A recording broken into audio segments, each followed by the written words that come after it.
My family and I own this plant store. We also own an event venue 2 doors down. It takes me 38 seconds to walk here from my house. You are such a ham. We all lived in one very big house, and it was called Crazy House because to have that many adult women in one space was always something exciting and fun and crazy.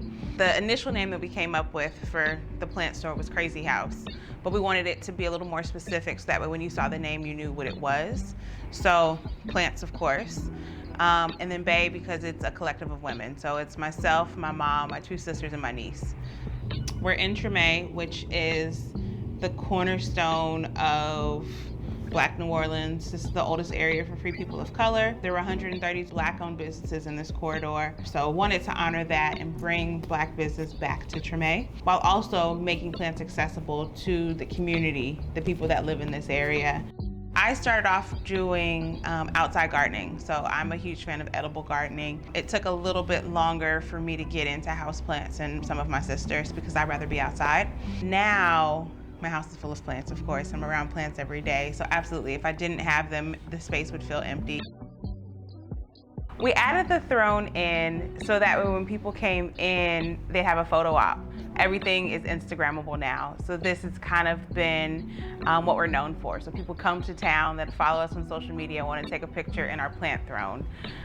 This plant throne has also gone out and around. So it was at Essence one year backstage. So a ton of celebrities have taken pictures in the throne with the plants around them. What you put into your plants is what you get out of them. So I can always tell when I'm not taking enough time for myself based on what my collection looks like.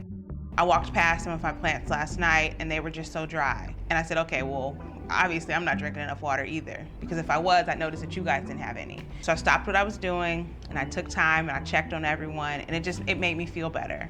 It made me feel better to be able to pour into something that in exchange was gonna give back so much beauty and life into my house.